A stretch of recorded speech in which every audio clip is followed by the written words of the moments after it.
Welcome back to the Watchman, our series entitled Faith in the Mountains. Last week we talked about coal dust testimony, my personal testimony. We saw how God uses people, circumstances, and experiences to shape our story. Today we move deeper though. The same God who writes our testimony invites us into His presence.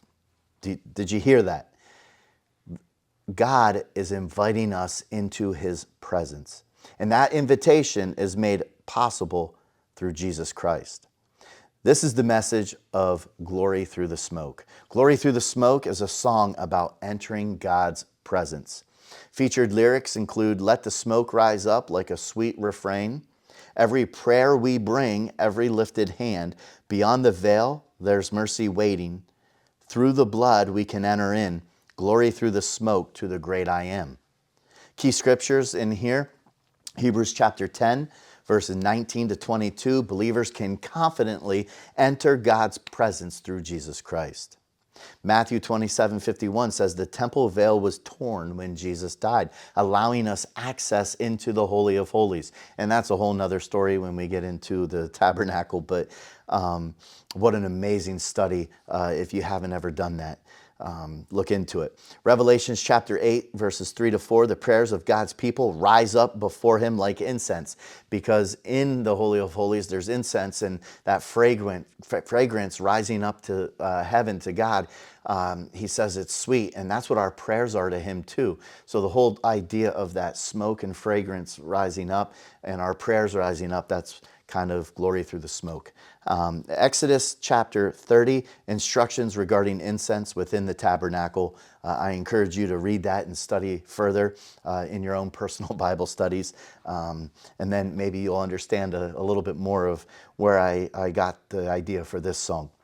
But I'm going to continue on and give you a little bit of that, because the key word that I used here is ketoreth. In Hebrew, it means incense, fragrant offering. It's symbolic of prayer rising before God. Of all the songs on the album, this one may contain the richest biblical imagery. In the Old Testament, access to God's presence was restricted. Only the high priest could enter into the Holy of Holies, only once each year. A veil separated sinful humanity from the holy presence of God. The tabernacle and the temple constantly reminded people of both God's holiness and humanity's separation from Him. Incense was burned before the Lord. As the smoke rose upward, it symbolized prayers ascending to heaven. That's the image behind the lyric, "Let the smoke rise up like a sweet refrain." But then something changed forever. When Jesus died on the cross, Matthew tells us the veil of the temple was torn from top to bottom, not by human hands, but by God Himself. The barrier was removed. Access was granted. Because of Christ's sacrifice, believers no longer need an earthly priest to approach God. Jesus became our great high priest. That's why the song declares, "Beyond the veil, there's mercy waiting. And through the blood we can enter in." Prayer is not merely a religious activity. Prayer is an invitation into the presence of the King. Every prayer matters. Every lifted hand matters. Every act of worship matters. Because of Christ, we have direct access to God. How often do you take it for granted, this privilege of prayer?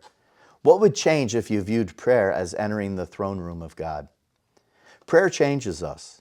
Worship strengthens us. The presence of God prepares us. But eventually, every believer must leave the prayer closet and continue their journey. The Christian life is not lived in isolated moments of prayer and worship. It is lived day by day through faithfulness and endurance. That brings us to our final lesson and final song, entitled "When the Elk Call." Until next time, take care, be strong, and God bless.